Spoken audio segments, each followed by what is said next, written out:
"You're late," my mom said as she stepped out onto the porch pulling her suitcase. Behind her I glanced at the clock on my dashboard. It was 6:02 a.m. 2 minutes late, Mom, I said, forcing a smile. I got out of the car to help with the luggage, but then I saw my sister Lauren, emerging from the house with her own suitcase in tow.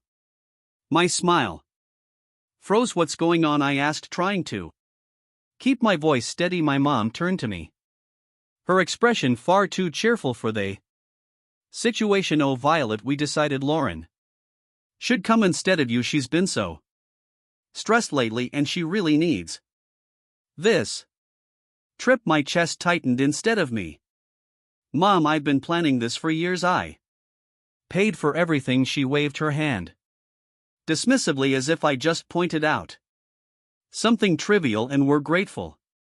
"Sweetheart, but you're always working so hard. You can take another trip later. Lauren needs this right now." Lauren didn't even have the decency to look guilty. She just smirked, shifting her weight onto one hip. "Thanks for understanding, sis," she said, her tone dripping with fake gratitude. I stared at the two of them, my heart pounding in my chest. My dad shuffled out a moment later, avoiding eye contact as he handed me his suitcase. "This is unbelievable," I said, my voice shaking. "This was supposed to be our trip, something for me to share with you." "Well, it still is," my mom said with a smile. "Just with Lauren instead. Don't make this a big deal, Violet. Your sister really needs a break. My name is Violet, and for the past 2 years I've been working overtime, saving every spare penny to give my parents a trip they'd never forget.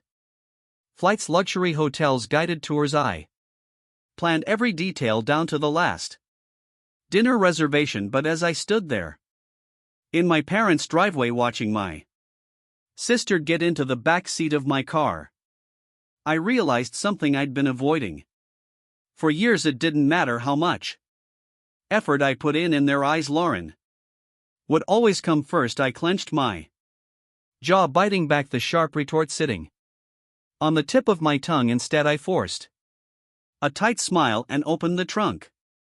"Leighton, get going then," I said, my voice flat. "If they wanted to prioritize her over me, fine, they could go with her, but I wasn't about to let them enjoy it." The drive to the airport was suffocatingly quiet except for Lauren's incessant chatter. "Oh my gosh, Mom, did you see that TikTok about Paris? I can't wait to go shopping there. Do you think we'll have time for that, or will the tours take up the whole day?" My hands gripped the steering wheel tighter as I stared straight ahead, forcing myself not to say anything. My mom chuckled softly. "Of course we'll have time. We'll figure it out when we get there." I bit the inside of my cheek. When we get there, they didn't even seem to notice I wasn't part of that we anymore. At one point my dad cleared his throat. "Thank you for driving us, Violet. I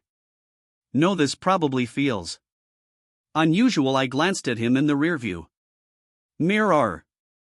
"Usual? That's an interesting way to put it, Dad." He didn't respond. He just shifted uncomfortably in his seat, probably wishing he hadn't spoken at all. Lauren leaned forward from the back seat, her voice grating. "You're not mad, right? I mean, this is really big of you letting me go. I could never have afforded this on my own." I clenched my jaw and forced a tight smile. "Of course, Lauren, enjoy the trip." By the time we pulled up to the airport drop-off zone, my patience was hanging by a thread as I helped unload their luggage. My mom gave me a hug. "Thank you for understanding, sweetheart. This means a lot to us and to Lauren." I nodded stiffly. "Sure, Mom." Lauren beamed as she wheeled her suitcase toward the entrance.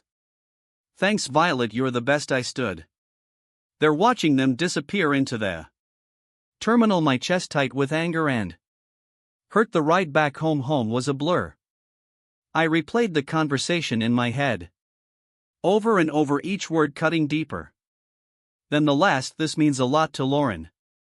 You're not mad, right? You're always working so hard." I parked in my driveway and sat in the car for a few minutes, gripping the steering wheel until my knuckles turned white. Then, without a second thought, I marched into the house, pulled out my laptop, and logged into every travel account I'd used to book the trip: hotel reservations, canceled tours, refunded airline upgrades.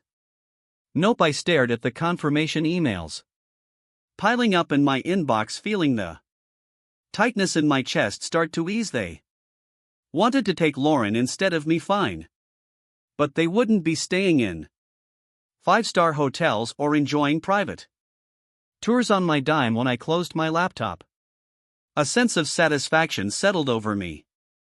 They could explain themselves to the front desk staff in Paris. I was done being their doormat. The calls started as soon as their flight landed. My phone buzzed repeatedly as I unpacked my suitcase, the one I'd packed so carefully for a trip that was no longer mine. The irony wasn't lost on me as I hung up my dresses and neatly placed my shoes back on the shelf. The buzzing continued, filling the room with its relentless vibration. I sighed, picking up the phone and glancing at the screen. My mom's name flashed across it, accompanied by several missed calls and texts. I unlocked the phone and scrolled through the messages. "Violet, what's going on? The hotel won't let us check in. The reservation is missing. Call me immediately." "Violet, this isn't funny. Fix this now." A laugh escaped me before I could stop it. "Fix this? They really thought I'd swoop in and save the day after what they'd done." The phone buzzed again, this time with a call from Lauren. I let it ring out, only for her to leave a voicemail. "Violet, this is so petty," she snapped, her voice dripping with entitlement. "We're stuck here because of you. You need to call the hotel and fix it now." I rolled my eyes and deleted the voicemail without listening to the rest. For years I'd been their fixer, the one who smoothed over every mistake and picked up every slack. Not anymore. Eventually I decided to answer, if only to stop the barrage of calls. My mom's voice hit me like a tidal wave of anger as soon as I picked up. "Violet, what did you do? The hotel says the reservation was cancelled and none of the tours are booked anymore." I let her rant for a moment, then calmly replied, "I cancel them." There was a long stunned silence before she hissed, "Why would you do that?" "Oh, I don't know," I said, my tone laced with sarcasm. "Maybe because you decided to take Lauren on my trip. You're lucky I even drove you to the airport. We thought you'd understand." She snapped. "Understand what?" I asked, my voice rising. "That years of saving and planning didn't matter because Lauren needed a break, that my hard work meant nothing to you. Guess what, Mom? I don't understand. And I don't care to." I hung up before she could respond and turned my phone off, tossing it onto the couch. The silence that followed was bliss, and I felt like I could breathe again. If they wanted to prioritize Lauren, fine, but they could figure out the rest of the trip without me. The silence lasted only a day. By the next morning my phone was buzzing again with calls and messages. At first I ignored them. I spent the day cleaning the house and catching up on work, but curiosity got the better of me. By evening I opened my phone and braced myself for the storm of texts from my mom. "Violet, you've gone too far. Your sister is in tears and your father is furious. We can't get into any of the hotels you booked from Lauren. You're acting like a child. I don't get why you're making this such a big deal. Just fix it already." And finally from my dad, "We need to talk. This isn't right." I set the phone down, shaking my head. For years I'd been The one to fix things to make sure everyone was comfortable and happy now. That I'd taken a step back, they didn't know how to handle it. I poured myself a cup of tea and sat down at the kitchen table, letting the anger simmer. How dare they expect me to clean up their mess? How dare they act like I was the one in the wrong? The next call came minutes later. And this time I answered. Violet, my mom barked before I could say a word. This isn't funny anymore. We're stranded. Do you have any idea how embarrassing this is? I took a slow sip of my tea. Embarrassing? You think this is embarrassing? Try saving for years, planning every detail, and then being told you're not even part of the trip you paid for. Stop being dramatic, she snapped. Lauren needed this more than you. And now she can figure it out, I said firmly. You made your decision, Mom. You wanted to take Lauren instead of me. Fine. But don't expect me to fund her vacation.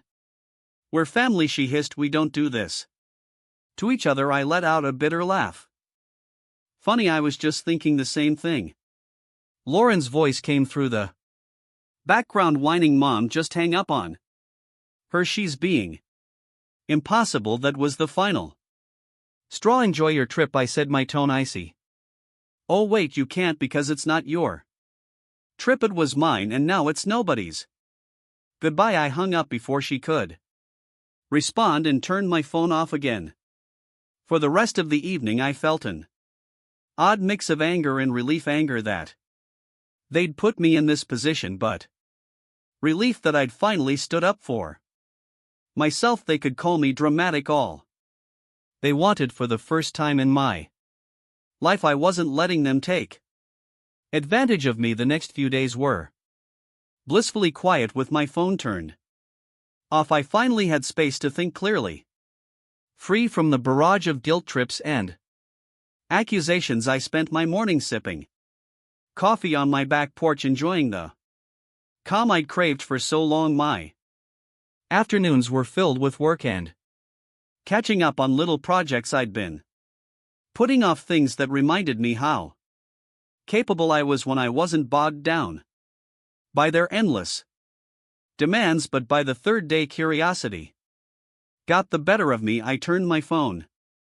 back on to find over a dozen voicemails waiting for me. The first few from my mom, growing increasingly hysterical with each one. Violet, you need to call me back right now. This has gone too far. I can't believe you're doing this. You've humiliated us. We're your parents. How could you treat us this way? Then came Lauren's messages, full of the same entitled tone she'd always used. This is so petty, even for you. You're ruining everything. Just fix it, Violet. And finally my dad's voice, quieter but no less pointed. Violet, I don't understand what's happened to you. Call us back so we can sort this out. I hesitated before listening to the final voicemail, a long one from my mom. Her voice was quieter, this time tinged with frustration and exhaustion. Violet, she began, we're back at the airport now. The trip is ruined, and I hope you're happy with yourself.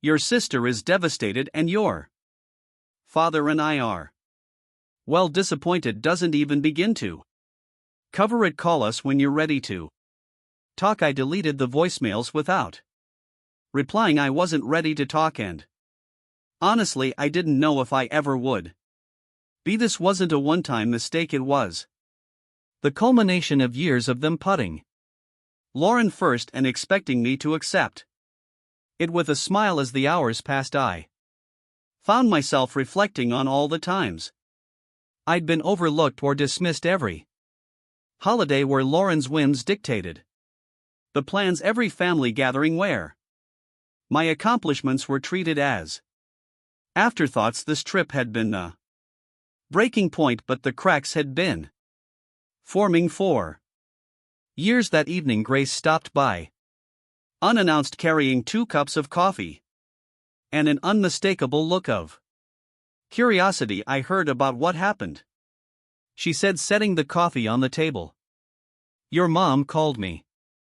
Yesterday, of course. She had. My mom had always been good at recruiting allies. When she wanted to guilt you me into compliance, and I asked, taking a sip. Grace shrugged, a sly smile creeping across her face. I told her you were probably busy and would get back to her when you were ready. I laughed, shaking my head. You're the best. No, you're the best, she said, her tone suddenly serious, because you finally stood up for yourself. I know how hard that is, Violet. Don't let them drag you back down. Her words stuck with me long after she left. Grace was right. I'd spent too long bending over backward to please people who never seemed to care about my efforts. It was time to break that cycle once and for all. By the time the weekend rolled around, I felt a strange sense of clarity. The anger was still there, simmering under the surface, but it was joined by something I hadn't felt in years. Freedom from their endless expectations, freedom from being the family's fixer, freedom to finally live on my own terms. But as expected, the silence didn't last. It was Sunday afternoon when I finally got a call that I decided to answer. This time it was my dad. Violet, he began, his voice heavy with weariness. Your mom wanted me to call. She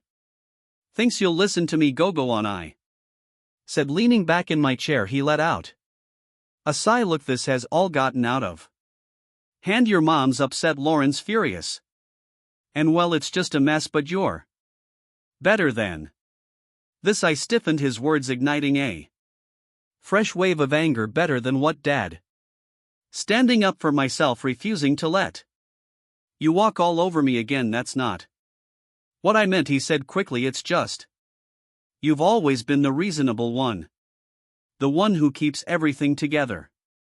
This isn't like you. I laughed, a short, bitter sound. You're right, it's not like me, because I'm not bending over backward to clean up your mess. He paused, and for a moment I thought he might finally see my side of things, but then he said, you're punishing the whole family over one decision. Is that really fair?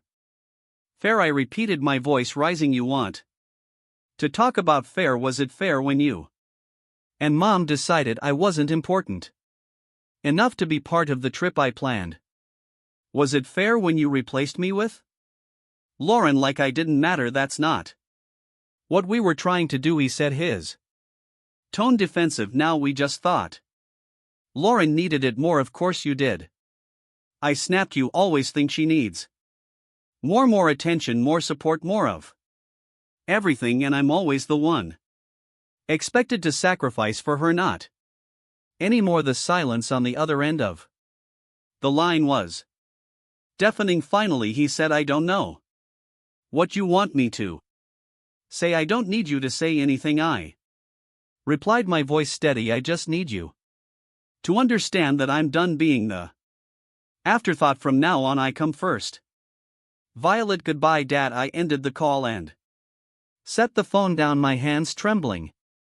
For the rest of the day I let myself feel everything: anger, sadness, relief. It wasn't easy, but it felt like the start of something new. I wasn't the family's fixer anymore, and I wasn't going to be.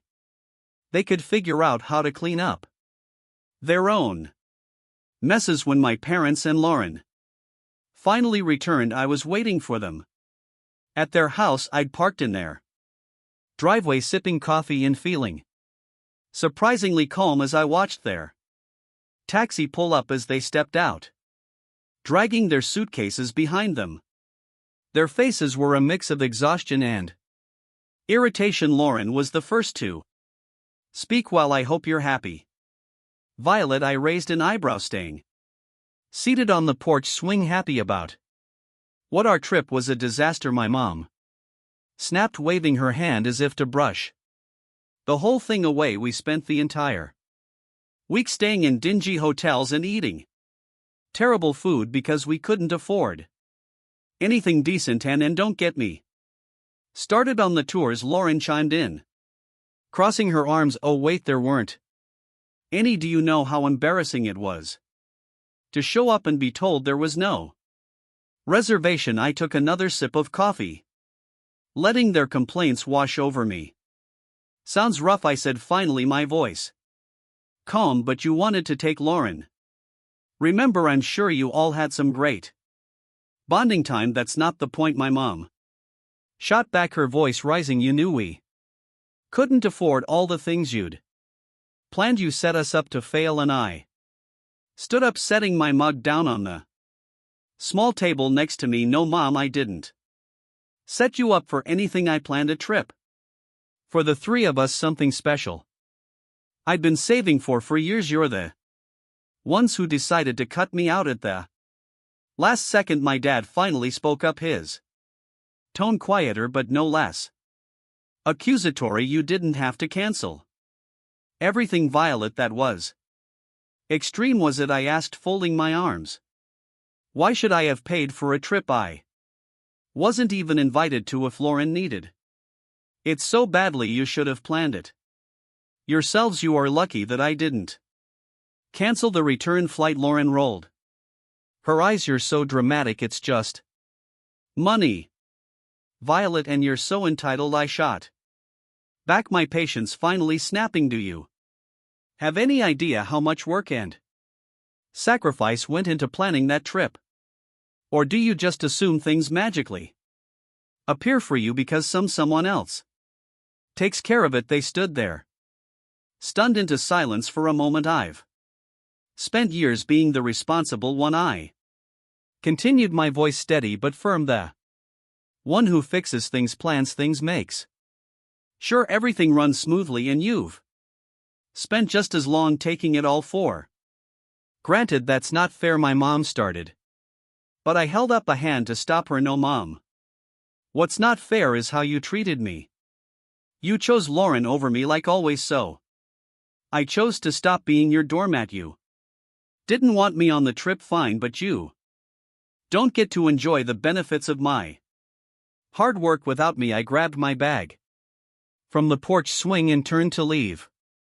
I'm glad you're back safely, but don't expect things to go back to the way they were. I'm done. As I walked to my car, I heard them calling after me, their voices a mix of anger and guilt, but I didn't look back.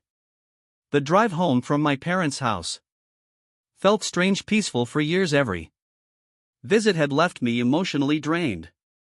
But this time I felt lighter. I'd finally said everything I'd been holding in, and for once I wasn't worried about their reaction. When I got back to my house, I made a cup of tea and sat on the couch, replaying the confrontation in my head.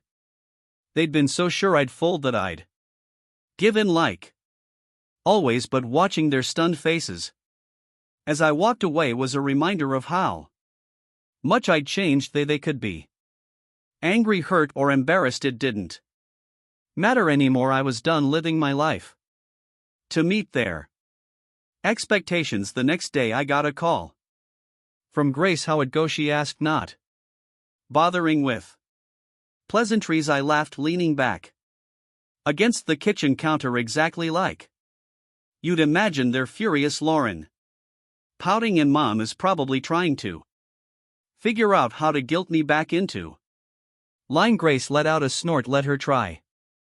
You've got a backbone now, and I'm here to make sure it stays in place. I grinned, grateful for her unwavering support. Thanks, Grace, I mean it. You've been my rock through all of this. Anytime, she said, her voice softening. So what's next for you now that you're not playing family fixer anymore? That question had been circling in my mind since the confrontation. What was next? For years, so much of my energy had been poured into trying to please my family, trying to earn their approval. Now that I'd let go of that burden, the possibilities felt endless and a little intimidating. I don't know yet, I admitted, but I feel like I get to decide, not them, not anyone else, just me. Sounds like the Start us something amazing, Grace said.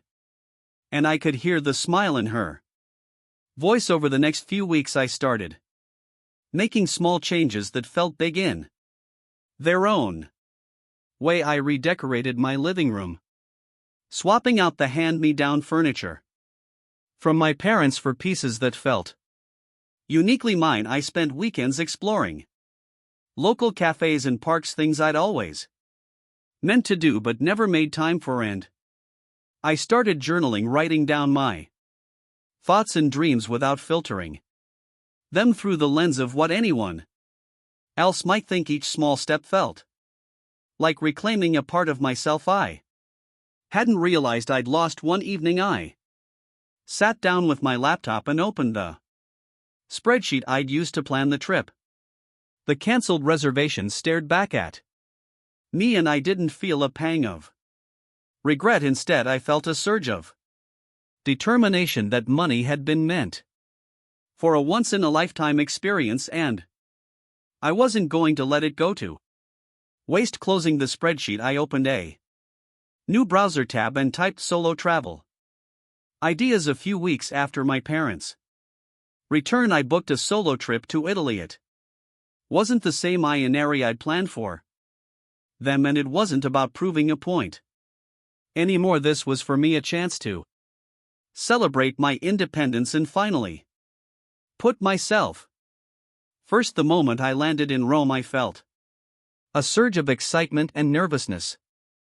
I'd never traveled alone before, but as I stepped out of the airport and into the bustling city, I knew I'd made the right decision. I spent my days wandering cobblestone streets, marveling at ancient ruins and indulging in meals at charming little cafes. There was no schedule, no one else to consider, just me and the freedom to do exactly what I wanted. One afternoon, while sitting on the Spanish steps with a gelato in hand, I pulled out the journal I'd brought with me for years. I had written about what I wanted to achieve, but those dreams were always wrapped up in making someone else happy. Now, as I wrote, the focus shifted: learn a new language, start a small business, travel to at least 5 more countries. The list grew, each goal a reflection of the life I wanted to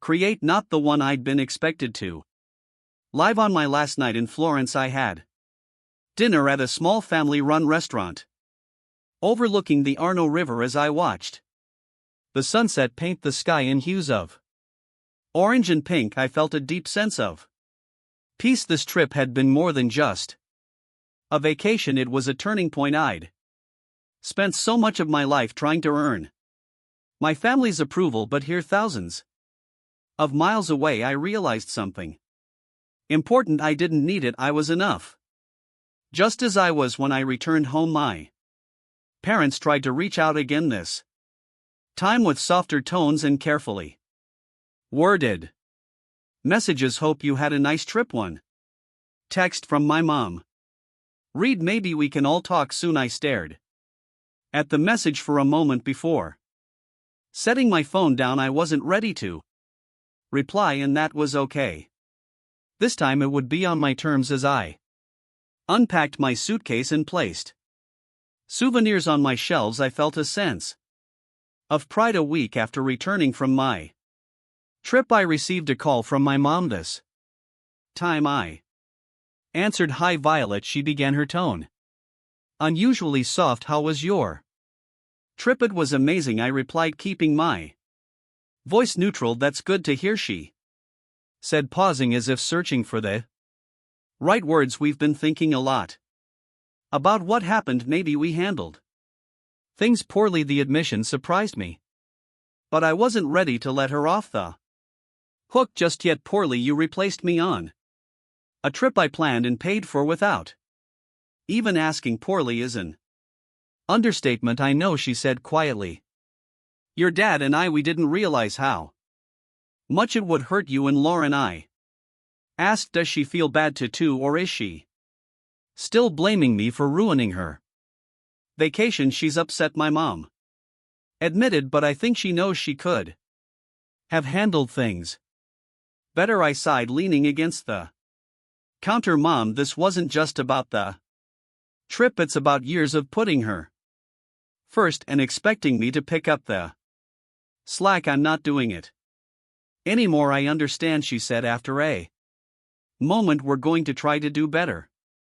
We don't want to lose you. Her words tugged at something deep inside me, but I'd learned enough not to let guilt dictate my choices. I'm glad to hear that, I said, but it's going to take more than words to fix this. I need to see real effort, not just apologies. You will, she promised. We'll give you the space you need, but I hope you'll let us back in someday. After the call, I felt a mix of emotions: relief that they were finally acknowledging their behavior, and skepticism about whether they'd actually change. But as I sat down with my journal that evening, I realized something important. Whether or not they changed wasn't my responsibility. Over the following months, I kept my boundaries firm. I responded to their calls and texts when I felt like it, but I didn't go out of my way to fix